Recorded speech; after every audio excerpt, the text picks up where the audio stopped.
नमस्कार दोस्तों, आपका बहुत बहुत स्वागत है आपके खास चैनल रेडिट में। और जैसा मैंने आपके साथ वादा किया हुआ है कि हर एक टॉपिक को कवर करूंगा क्लास 12 के सीबीएसई फिजिक्स का, और हर एक जो इंपॉर्टेंट प्रॉब्लम्स हो गए, जो न्यूमेरिकल्स हो गए, इंपॉर्टेंट क्वेश्चन बैंक्स हो गए, स्टैंडर्ड बुक्स हो गई, सबसे छाट कर अच्छा मटेरियल लेके आऊँगा आपके लिए। उसी सीरीज में इलेक्ट्रिक चार्ज एंड फील्ड के अंदर पहला टॉपिक हम ऑलरेडी पढ़ चुके हैं, इलेक्ट्रिक चार्जेस। अब उसके अंतर्गत इतने खास महत्वपूर्ण न्यूमेरिकल नहीं आते, लेकिन उन्हीं कॉन्सेप्ट में से बोर्ड कितने ज़्यादा क्वेश्चंस लाइक करता है और कितने ज़्यादा बोर्ड में क्वेश्चंस देता है, जो है नॉर्मल से क्वेश्चंस लगते हैं, उनकी बात कर लेते हैं। तो उसी सीरीज में जो पहला न्यूमेरिकल हमारे सामने निकल के आया वो है how much positive and negative charge is there in a cup of water. एक कप वाटर है और उसके अंदर कितना पॉजिटिव और नेगेटिव चार्ज होगा, ये आपको बताना है। पहली बात आपको बता दूं कि ये एनसीईआरटी क्वेश्चन है, और दूसरी बात आपको बता दूं कि ऐसे क्वेश्चंस का बोर्ड में आना मतलब पॉसिबिलिटी बहुत कम होती है। फिर भी मैं क्वेश्चन करा क्यों रहा हूं, क्योंकि इससे आप एक कुछ न्यू कॉन्सेप्ट सीखोगे। इस क्वेश्चन को कराने का कारण यही है कि इससे कोई नई चीज़ आप जानोगे, कुछ नई चीज़ आपको पता चलेगी। तो एक कप है और एक कप वाटर में आपको ये पता करना है कि इसमें कितने पॉजिटिव और नेगेटिव चार्ज है, ऐसा ही क्वेश्चन है। चलिए सॉल्यूशन। अच्छा, इसका सॉल्यूशन एनसीईआरटी बुक में अलग तरीके से और एसएल अरोरा में अलग तरीके से है, क्वेश्चन बैंक में अलग तरीके से है। हर कोई इसको बिल्कुल थ्योरेटिकल रूप में लेके चलता है, लेकिन आज हम इसको इस तरीके से तैयार करेंगे ताकि आप स्टेप बाय स्टेप इसको सीख सके। अगर आप जीरो हो केमिस्ट्री में या फिजिक्स में, आपके बेसिक्स जीरो है, तब भी आप इसको इजीली कवर कर लोगे। बिना किसी बकवास के शुरू करते हैं इसको। तो सबसे पहले देखिएगा, इसमें आपको मैं बता दूं, पहली बात जो आपको ध्यान रखनी है, वाटर की बात चल रही है, तो जो मोलिकुलर मास होता है वाटर का, वो होता है 2 × 1 + 16 18 ग्राम। यानी जो वाटर का जो मॉलिक्यूल होता है, उसका मोलिकुलर जो मास होता है वो होता है 18 ग्राम। ये चीज़ ध्यान रखना, 18 जी। कैसे हुआ ये देखो, H2O होता है, सीधी बात है। इसका 1 होता है, 2 × 1 तो ये हो गया, प्लस ऑक्सीजन का 16 होता है, 16 और 2 कितना हो गया, 18 ग्राम हो गया। पहली बात ये आपको याद रखनी है, ये बेसिक आपको ध्यान रखना है वाटर के बारे में। जितने भी आप क्वेश्चन करोगे, वाटर एक कप वाटर की बात आई या कितने भी ग्राम वाटर की बात आई, ये चीज़ आपको बेसिक है, पता होना चाहिए। इसके बाद आगे चले, दूसरी बात जो आपको पता होनी चाहिए, जो ये मोलिकुलर मास है H2O का, इसमें कितने नंबर ऑफ मॉलिक्यूल्स होते हैं, मतलब 18 ग्राम में कितने नंबर ऑफ मॉलिक्यूल्स होते हैं, एवोगैड्रो नंबर के इक्वल होते हैं। ध्यान रखना ये बात।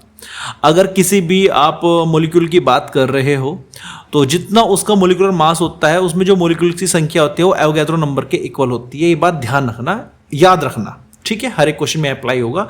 कोई भी मॉलिक्यूल, कोई और मॉलिक्यूल अगर ले ले हम, उसे भी उसका जो मॉलिक्यूलर मास है उसको मैं एवोगैड्रो नंबर के इक्वल रखना है। मतलब 18 ग्राम में इतने मॉलिक्यूल्स होते हैं। दूसरी बात ये है जो आपको ध्यान रखनी है। देखो, पहली बात तो ये मॉलिक्यूलर मास कितना है, और दूसरी बात ये कि नंबर ऑफ मॉलिक्यूल्स कितने होते हैं इस मॉलिक्यूलर मास में जो 18 ग्राम आया है। तीसरी बात जो आपको ध्यान रखनी है वो है एक मॉलिक्यूल जो वाटर होता है, यानी H2O जो होता है, इसमें कितने प्रोटॉन और इलेक्ट्रॉन होते हैं। तो देखो 2 × 1 और ऑक्सीजन कितना होता है, 8 होता है। एटॉमिक नंबर की बात कर रहा हूं, तो कितना हो गया यहाँ पे 10 हो गया। तो 10 इसमें प्रोटॉन होते हैं, 10 इसमें इलेक्ट्रॉन होते हैं। तो यहाँ पर अगर एक छोटा छोटा आप स्टेप वाइज लेके चले, सबसे पहले हमने मोलिकुलर मास निकाला, मास कितना है मोलिकुलर, उससे हम पहुंचे कहाँ पे, कितने नंबर ऑफ मोलिक्यूल्स है, और नंबर ऑफ मॉलिक्यूल्स के बाद हम कहां पहुंचे, कितने नंबर ऑफ इलेक्ट्रॉन है और कितने नंबर ऑफ प्रोटॉन है। बस इस क्वेश्चन को आपको इसी स्टेप में करना है। आपको वाटर की बात है, अब वाटर कितना लेना है, उस मास से आपको उसमें कितने मॉलिक्यूल्स है उसमें पहुंचना है, और उसके बाद उसमें कितने इलेक्ट्रॉन प्रोटॉन है उसमें पहुंचना है, number of electron and proton. और वो पता होने के बाद क्या इक्वल टू NE जैसे आप अप्लाई करोगे, आप इजीली इसको समझ जाएंगे। एन रखते क्या आपका आ जाएगा। तो कुल मिला के 3 बेसिक्स थे जो आपको पता होने चाहिए, हर एक क्वेश्चन में अप्लाई करने हैं। ध्यान रखना, एक क्वेश्चन ओनली फॉर यू में दूंगा आपको मैं प्रैक्टिस करने के लिए। क्वेश्चन कंप्लीट होने के बाद वो आप खुद करके कमेंट करके बताना आपका क्वेश्चन सही हुआ है या गलत हुआ है। तो 3 बातें ध्यान रखनी है, याद कर लीजिए तीनों बातों को, ठीक है। सबसे पहले मोलिकुलर मास कितना होता है H2O का, उस मोलिकुलर मास में कितने नंबर ऑफ मोलिक्यूल्स होते हैं, और एक मोलिक्यूल में कितने नंबर ऑफ इलेक्ट्रॉन और प्रोटॉन होते हैं, एक में, ठीक है। आगे चलते हैं, अब क्वेश्चन की ओर चलते हैं। तो अब जो क्वेश्चन है, बेसिक्स तो मैंने आपको बता दी, हर न्यूमेरिकल ऐसे ही कराऊंगा। पहले बेसिक्स बताऊंगा आपको क्या पता होना चाहिए इस क्वेश्चन को करने के लिए। उसके बाद आपको करना क्या है, एज्यूम जो हम मान के चलते हैं जो कप ऑफ वाटर है, मोस्टली स्टैंडर्ड बुक ने 250 ग्राम माना हुआ है। अब बोर्ड में आने की संभावना क्यों कम होती है ऐसे क्वेश्चन की, देखो हर बच्चा एक कप वाटर में अलग अलग ग्राम ले सकता है, कोई 100 ग्राम लेगा, कोई 200 ग्राम लेगा, कोई 250, तो सबका आंसर भी वेरिएशन होगा, अलग अलग आंसर आएगा। और ऐसे क्वेश्चन सीबीएसई मोस्टली नहीं देता, सीधी बात है, सबके आंसर सेम ही आते लगभग। तो 250 ग्राम वाटर है एक कप में, इस पे स्टडी करनी है। तो इसके बाद आपने क्या करना है, सबसे पहले इस मास से लेके जाना है कितने मॉलिक्यूल्स है, मास 250 ग्राम में कितने नंबर ऑफ मॉलिक्यूल्स है, और नंबर ऑफ मॉलिक्यूल्स में कितने नंबर ऑफ इलेक्ट्रॉन प्रोटॉन है, मतलब स्मॉल एन। उसके बाद हम क्यों निकल लेंगे, क्यों इज इक्वल टू एन से। तो पहला स्टेप क्या है हमारा, मास से नंबर ऑफ मॉलिक्यूल्स फाइंड करना, पहला स्टेप है। तो स्टेप 1 की बात करते हैं, मास से नंबर ऑफ मॉलिक्यूल फाइंड करना। तो 18, आपको क्या पता है, अभी आपने क्या पढ़ा कि 18 ग्राम मास में एवोगैड्रो नंबर के इक्वल मॉलिक्यूल होते हैं। 18 ग्राम में कितना है, 6.02 मल्टीप्लाई 10⁻23। 1 ग्राम में कितना होगा, 18 कहा जाएगा, अपॉन में जाएगा। ये जो छोटी क्लासेस में आप करते हो ना कि 20 सेब 100 रुपए के है, 1 सेब कितने का होगा, 100/20 का। और अगर आपको 6 सेब की वैल्यू निकालनी है, 6 एप्पल कितने रुपए के हो गए, तो 100/20 में इसकी मल्टीप्लाई कर देते हैं 6 की। सेम ऐसे ही करना है, 18 ग्राम में इतने मॉलिक्यूल्स होते हैं, 1 ग्राम में अपॉन में 18 चला जाएगा, और 250 ग्राम जो आपका मेन एम है, 250 ग्राम में कितने मॉलिक्यूल आ जाएंगे, ये सोल्व करके 250 की मल्टीप्लाई हो जाएगी 8.36 मल्टीप्लाई 10⁻24। तो पहला जो एम था आपका, जो मास था, मतलब जो 250 ग्राम था आपका मास, उससे आप पहली जगह कहाँ पहुंच गए, नंबर ऑफ मॉलिक्यूल्स में आप पहुंच चुके हो। और कितने नंबर ऑफ मॉलिक्यूल्स आपको मिले हैं यहाँ पे, आपको मिले यहाँ पे 8.36 मल्टीप्लाई 10⁻24 मॉलिक्यूल्स आपको यहाँ पर मिले हैं, ठीक है। अब इससे पहुंचना है आपको नंबर ऑफ इलेक्ट्रॉन और प्रोटॉन की तरफ। आगे चलते हैं, तो यहां पे नंबर ऑफ मॉलिक्यूल से आपको पहुंचना है नंबर ऑफ इलेक्ट्रॉन प्रोटॉन की तरफ। तो नंबर ऑफ एक मॉलिक्यूल में कितने नंबर ऑफ इलेक्ट्रॉन प्रोटॉन होते हैं, हमने शुरुआत में जो बेसिक नंबर 3 बताया था वो यही था कि एक मॉलिक्यूल में 10 निकल के आए थे। 10 कैसे निकल के आए थे, याद दिला लो फिर से। H2O, H का 1 होता है 2 1 जा 2, और इसका होता है कितना 8, 8 और 2 10 कितना हो गया, 10 हो गया यहाँ पे। तो एक मॉलिक्यूल में 10 ही इलेक्ट्रॉन होंगे और 10 ही प्रोटॉन होंगे, ठीक है। 10 ही नेगेटिव चार्ज होगा और 10 का ही पॉजिटिव चार्ज होगा, इसलिए वो न्यूट्रल होता है एक तरीके से। हमारा कितना आया था अभी नंबर ऑफ मॉलिक्यूल्स, ये आए थे 8.36, यानी 250 ग्राम में जो हमारे मॉलिक्यूल्स निकल के आए थे 8.36 इंटू 10⁻24 निकल के आए थे। अब इससे क्या निकालना है, n निकालना है। तो एक में 10 है, तो इसमें कितना होगा, इसमें 10 की मल्टीप्लाई और हो जाएगी। तो 8.36 मल्टीप्लाई 10⁻25। तो पहला स्टेप क्या था, 250 ग्राम से आप कहाँ पहुंचे थे, 250 ग्राम से नंबर ऑफ मॉलिक्यूल्स में पहुंचे, 8.36 मल्टीप्लाई 10⁻24। उससे आप कहाँ पहुंचे, उससे आप नंबर ऑफ इलेक्ट्रॉन प्रोटॉन में पहुंचे, जो आया 8.36 मल्टीप्लाई 10⁻25। बस एक 10 की मल्टीप्लाई और होगी। लास्ट स्टेप, ये n की वैल्यू होगी, स्मॉल n। बस लास्ट स्टेप पता ही है, केमिकल्स n आपका बेसिक सा फॉर्मूला है। तो यहाँ पे केम इक्वल टू n आप यहाँ पे अप्लाई करोगे, n आपको पता ही है ये है, और e की वैल्यू कितनी होती है 1.6 मल्टीप्लाई 10⁻⁻19। सोल्व करके आपका आंसर आ जाएगा 1.33 मल्टीप्लाई 10⁻7 कूलम, ये आपका आंसर है। तो एक बार माइंड में आप बना के बता दो इसका। सबसे पहले आपने एज्यूम करना है कि इसका मास कितना है, मास है जिसका 250 ग्राम, ठीक है। उसके बाद आपको पता है कि 18 ग्राम जो वाटर का मॉलिक्यूल होते हैं उसमें एवोगैड्रो नंबर के इक्वल मॉलिक्यूल्स होते हैं। एक में n/18 कर दिया, और 250 ग्राम में आपने 250 की मल्टीप्लाई कर दी, वो आपका सोल्व करके आ गया। उसके बाद जो आपका आया उसमें आपकी 10 की मल्टीप्लाई कर दी, नंबर ऑफ इलेक्ट्रॉन और प्रोटॉन निकल के आ गया। उसके बाद Q इक्वल टू n में आपने उसकी वैल्यू रख दी। तो कुल मिला के ऐसे ही न्यूमेरिकल आपको करना है। एक बार फिर से आप रिवाइंड करके वीडियो देख सकते हैं अगर आपको क्लियर नहीं हुई, किसी चीज़ में डाउट है आप इसको, लेकिन सबसे इजी वे स्टेप है, आप चीज़ों को समझोगे तो क्लियर होगा, वरना खिचड़ी पक जाएगी। आप बुक से समझने की इसकी कोशिश कर सकते हो। SLR में आई थिंक ये तीसरा या चौथा एग्जाम्पल हो सकता है, मे बी शुरुआत की, तो थोड़ा सा आप देख सकते हैं इसको। तो फिर भी स्टेप वाइज आप करने की कोशिश करें, ऐसे ही समझने की कोशिश करें। क्या आपने ये अच्छे से समझ लिया? अगर समझ लिया, आपको लगता है कि हाँ मुझे क्लियर हो चुका है ये, तो ये क्वेश्चन है आपके लिए। Estimate the total number of electron present in 100 gram of water. आपका जो भी आंसर आया है, आंसर आप कमेंट में करना। आपसे आंसर गलत आ गया या सही आ गया, जो भी आया, मैं आपको आंसर दे रहा हूँ कि राइट है या रॉन्ग है। जिसका राइट हुआ अच्छी बात है, इसका रॉन्ग हुआ नहीं हो पाए तो आप कमेंट करना, हम उसका भी सॉल्यूशन आपको दे देंगे, ठीक है। ओनली फॉर यू मैंने क्वेश्चन दिया है आपको ये, तो फिर से बता देता हूँ। 100 ग्राम, पहले 250 ग्राम का था हमारे पास, अब 100 ग्राम वाटर में कितने नंबर ऑफ इलेक्ट्रॉन्स होते हैं, n निकालना है, क्या तक नहीं पहुंचना है, आधा ही क्वेश्चन करना है। चलिए चलते हैं इसके बाद आगे। तो इसमें चार्ज का ही जो अगला क्वेश्चन निकल के आता है, can a body be given a charge of 2.2 multiply 10⁻19 coulomb, give reason for your answer. क्या कोई बॉडी इतना चार्ज दे सकती है? कितना charge? 2.2 multiply 10 to the power minus के 19 कूलम चार्ज दे सकती है। भाई साहब इसका कैसे पता लगेगा? देखो क्या इक्वल्स क्या रखोगे, n। क्यों आपको दिया गया है, सीधी बात है, 2.2 multiply 10 to the power minus के 19, n आपको फाइंड करना है। ई सदाबहार है, पता ही है कितना होता है, 1.6 मल्टीप्लाई 10 माइनस के 19, इससे कैंसिल आउट हो गया और n क्या आ जाएगा 2.2 अपॉन 1.6, 2 से कट करा 11 अपॉन 8। भाई साहब n की वैल्यू अपॉन में आ रखी है।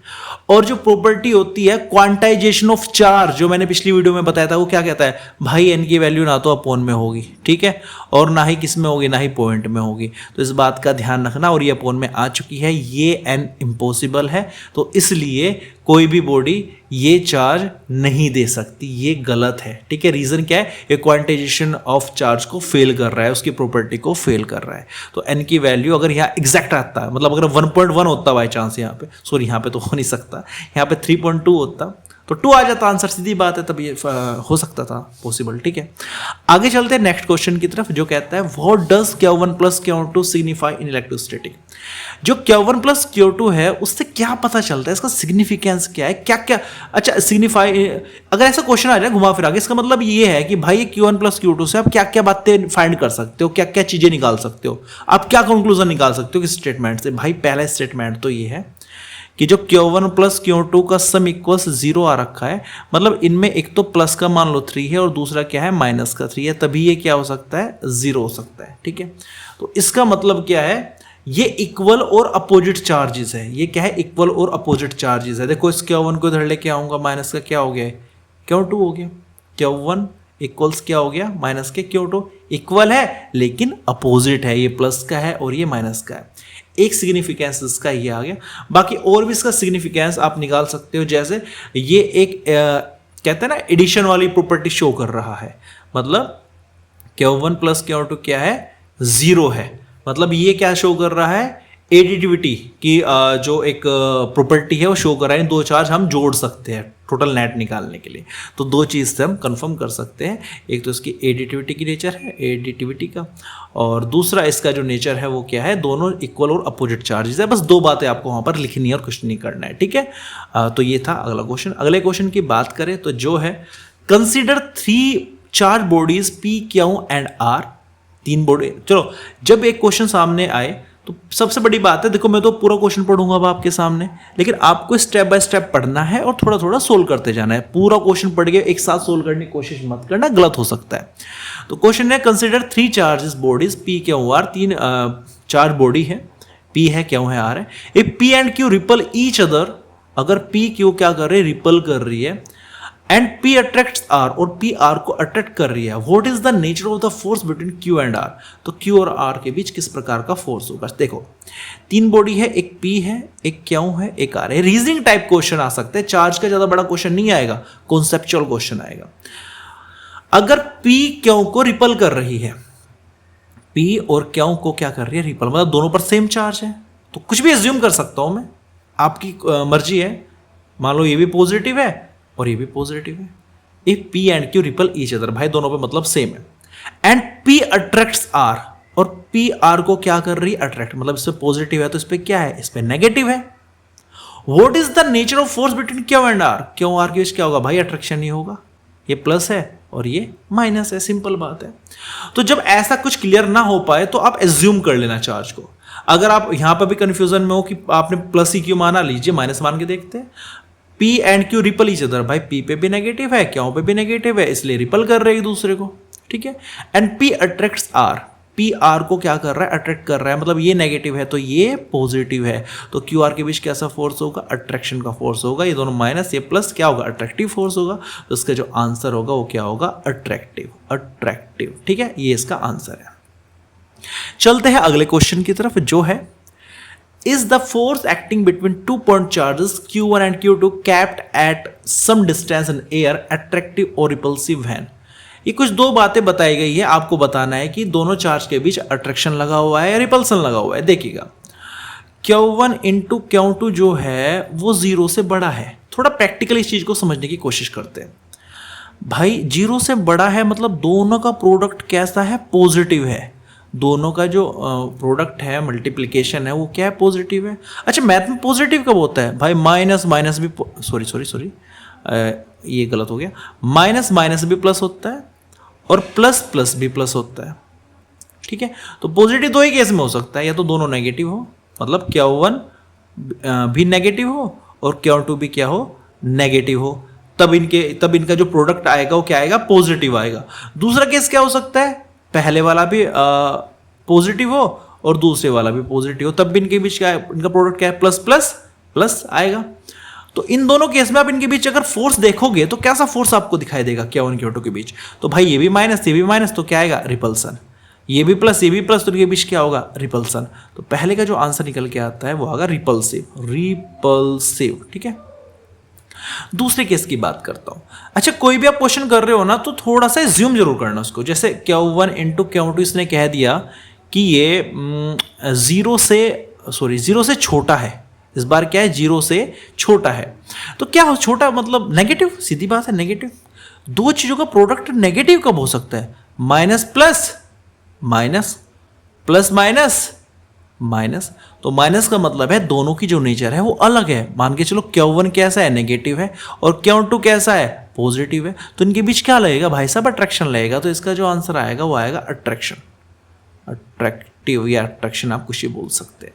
तो इस तरीके से आप कभी भी देखो कि जीरो से छोटा है, जीरो से बड़ा है, तो एज्यूम कर लिया करो कि जीरो से बड़ा है तो मतलब पॉजिटिव है। और दो चीज का आंसर पॉजिटिव कब आता है, जब दोनों नेगेटिव नेगेटिव नेगेटिव पॉजिटिव होता है, पॉजिटिव पॉजिटिव तो पॉजिटिव होता ही है। तो दोनों चार्ज के बीच कैसा फोर्स लगेगा, वो लगेगा रिपल्सिव वाला, क्योंकि सेम नेचर के, सीधी बात है, ठीक है। चलते हैं नेक्स्ट क्वेश्चन की तरफ, जो है two insulating charge copper sphere A and B of identical size. अच्छा, ये बात ध्यान रखना, जिन्होंने मेरी प्रीवियस वीडियो देखी है उन्हें मैंने बता चुका हूं, दो स्फीयर आइडेंटिकल साइज है तो उनका चार्ज जुड़ के हाफ हो जाता है, और रेडियस अलग अलग होगी अगर, तो उसका फॉर्मूला क्या है वो पिछली वीडियो में आप देख सकते हैं। तो टू इंसुलेटेड चार copper sphere A and B, एक तो स्फीयर ये रहा A, एक ये रहा B, ठीक है। आइडेंटिकल साइज, ठीक है। Have the charges Q A, इस पे चार्ज Q A और इस पे चार्ज कितना है, Q B रेस्पेक्टिवली। ए थर्ड स्फीयर C, एक तीसरा स्फीयर है C of same size but अनचार्ज। भाई साहब क्यों कितना है, इस पे जीरो है, जीरो चार्ज है इस पे, क्यों सी पे जीरो चार्ज है। Is brought in contact with the first, मतलब पहले इस सी को फर्स्ट से टच कराया गया। चलो पहले इनका ही कार्यक्रम सेट कर लेते हैं। भाई क्यों सी पे कितना था, जीरो था, प्लस क्यों ए पे कितना था, क्यों ए पे क्यों ही था, ठीक है। इनको जोड़ा गया तो कितना हो गया, जीरो, एक सेकेंड जस्ट, जीरो प्लस क्यों ए, तो नेट कितना हो गया, क्यों है, दोनों पे जुड़ के। फिर इनको अलग अलग जब रखोगे तो सी वाले पे कितना आएगा, क्यों ए बाई टू, और ए वाले पे भी कितना आएगा, क्यों ए बाई टू। फिर से बता रहा हूं, यहां पे क्या हुआ, जितना इन्होंने अब तक कहा मैंने उतना किया है, ठीक है। आगे नहीं बढ़ा मैंने क्वेश्चन, सिंपली ने कहा सी को ए से टच कराया, नहीं पहले वाले से। A third sphere C of same size but uncharged is brought in contact with the first. तो सी को ऐसे, इस पे जीरो चार्ज था, इस पे क्यों चार्ज था, दोनों को जोड़ा तो जीरो क्यों कितना हो गया, क्यों हो गया। अब वापिस इनको हटाएंगे ना जब, तो हाफ हाफ जाएगा क्यों का, तो क्यों बाई टू इस पे चला गया, क्यों बाई टू इस पे चला गया। तो जो कंडीशन ये है, सी पे कितना है, क्यों बाई टू है इस स्थिति में, ए पे कितना है, उस पे भी क्यों बाई टू आ चुका है, और बी पे तो बचा हुआ, उस पर तो किसी ने छेड़ा ही नहीं है, क्यों बी का क्यों बी है वहां पे। अब बात करते हैं and then with the second. अब इस सी को सेकंड से टच कराया गया, तो भाई साहब जोड़ के क्या आएगा, q way by two plus क्यों बी, ठीक है। तो थोड़ा सोल्व करेंगे तो आ जाएगा q a plus two q b upon two with the second, और इसके बाद इसको हटा दिया गया तो इसके पास कितना आएगा, q a plus two q b upon four, half इस पे जाएगा, और q a plus two q b upon four, half इस पे जाएगा, ठीक है। And finally remove from both, हटा लिया गया। What is the new charges of a and b. भाई ए पे तो वही है, क्यों ए बाई टू, अब बी पे कितना आ चुका है, q a plus two q B by four. तो दोनों का ये आंसर है। एक बार फिर से इस क्वेश्चन को थोड़ा सा शॉर्ट में बता देता हूँ कैसे क्वेश्चन हुआ। देखो 3 आपके पास स्फीयर थे, एक था ए, एक था बी, एक था सी। इस पे चार्ज था क्यों ए, इस पे चार्ज था क्यों बी, इस पे चार्ज था 0। पहले ए और सी को टच कराया गया तो दोनों का जोड़ कितना आ जाएगा, क्यों ए आ जाएगा, और फिर हाफ हाफ बटेगा दोनों में, तो इस पे आएगा क्यों ए बाई 2 और इस पे भी आएगा कितना, क्यों ए बाई 2, सी वाले पे भी। उसके बाद बी वाला जुगा तो बच रहा हुआ था, अब सी वाले को इससे टच कराया गया, फिर दोनों जुड़ेंगे क्यों बी प्लस क्यों ए बाई 2, जब इसको जोड़ेंगे तो कितना आ गया 2 q b plus q a by 2, LCM वगैरह लेके फिर हाफ हाफ जाएगा, अपन में 4 आ जाएगा, 2 है ना, हाफ होगा तो 4 हो जाएगा, तो बी पे भी इतना हो जाएगा, फिर बी पे ये रहा और ए पे क्यू ए बाई 2 हो जाएगा। ये इसका राइट आंसर है। इसके बाद नेक्स्ट क्वेश्चन की ओर चलते हैं, जो है 2 identical conducting balls a and b have charge -q + 3q। अच्छा, ये जो क्वेश्चन था ये आई थिंक CBSE 2019 में क्वेश्चन आया था। अब इस क्वेश्चन का कमाल देखिएगा, ये क्वेश्चन शुरुआत में आई थिंक 1 मार्क्स में आया था ये, और बच्चे में इतना ओवर कॉन्फिडेंस आ जाता है कि मैं सोचते हैं उसे सब कुछ आता है, गलती करने के चांसेस बहुत ज़्यादा बढ़ जाते हैं। जो अपने आप को होशियार समझते हैं वहाँ पे दिमाग इतना हाई लेवल का काम नहीं करता। Question 2 identical conducting ball a and b having charge -q + 3q, 2 पे चार्ज इतना इतना, they are brought in contact each other then separate distance d apart कर दिया। अब ध्यान समझिएगा, डिस्टेंस दे दी, ये दे दिया, find the nature of coulomb force between them. देखो है तो ये कूलम्ब फोर्स का क्वेश्चन, लेकिन मैं बात बता रहा हूँ यहाँ पे, ये चार्ज का ही क्वेश्चन है। तो आप देखोगे बच्चे का कूलम्ब फोर्स, भाई इस पे नेगेटिव है, इस पे पॉजिटिव है, तो अलग अलग नेचर के हैं, तो माइनस प्लस क्या होता है, अट्रैक्शन होता है, तो आंसर था इसका अट्रैक्शन। बच्चे ही अट्रैक्शन लिख के आए, ठीक है, लेकिन ये आंसर गलत है। पहले पूरा समझिएगा क्वेश्चन, एक ए था एक बी था, इस पे माइनस के क्यों चार्ज था, इस पे प्लस के 3 क्यों चार्ज था, ठीक है। इनको कांटेक्ट में रखा गया, बोर्ड इनको एक दूसरे के, तो जुड़ जाएंगे दोनों चार्ज, जैसे मैंने आपको बताया था पिछली वीडियो में। कितना हो गया, प्लस के 3 के और माइनस के कितना हो गया, प्लस के 2 क्यों हो गया। अब क्या होगा, each other and then separate, इसका सेपरेट रख दिया गया, ए को इधर बी को इधर। अब टोटल चार्ज दोनों का जोड़ के 2 क्यों हो गया, तो हाफ हाफ जाएगा, 2 क्या होगा, हाफ कितना हो जाएगा, क्यों इसके पास जाएगा प्लस के, और प्लस के क्यों इसके पास जाएगा, ठीक है। और डी डिस्टेंस है, तो इनके बीच की कूलम्ब फोर्स की नेचर बतानी थी कैसा होगा। भाई साहब ये भी प्लस का, ये भी प्लस का, तो क्या होगा इनके बीच, रिपल्सन होगा। क्या होगा, रिपल्सन होगा। तो जो क्वेश्चन जल्दी में पढ़ते हैं ना, फटाफट देख लिया कि माइनस, अरे इतना आसान क्वेश्चन थोड़े पूछेगा बोर्ड में, ठीक है, कि दोनों पे ये तो बच्चा बता देगा माइनस प्लस है तो अट्रैक्शन हो जाएगा, ऐसा नहीं है। टच कराया गया, टच कराने के बाद जब बैलेंस किया गया वापस, तो दोनों पे पॉजिटिव आया, तो आंसर क्या है इसका, रिपल्सन आंसर आएगा। तो इस टाइप के क्वेश्चन पे थोड़ा सा आपको ध्यान ज़्यादा देना है, और क्वेश्चन को बहुत ध्यान से पढ़ना है आपको अपना, अगर आपके अंदर 100% दिमाग यूज करना है क्वेश्चन में, तो 80% आप यूज करें केवल क्वेश्चन को समझने में, 20% मेहनत में उसका सॉल्यूशन इजीली निकल के आ जाएगा। चलते हैं अगले क्वेश्चन की तरफ, जो है 2 identical small conducting balls B1 and B2 are given -7 picocoulomb एम प्लस। देखो एक तो बॉल है B1 और एक बॉल है B2, इस पे दिया माइनस के 7 पिकोकूलम्ब और इसको दिया प्लस के 4 picocoulomb. They are brought in contact with a third identical ball B3 and then separated if the final charge on the each ball is -2 picocoulomb. बहुत ध्यान से समझना लैंग्वेज को, दोनों पर चार्ज था, they are brought in contact with the third identical ball B3, एक तीसरी बॉल थी B3, इसके साथ कॉन्टैक्ट कराया गया और उसके बाद उनको सेपरेट कर दिया गया।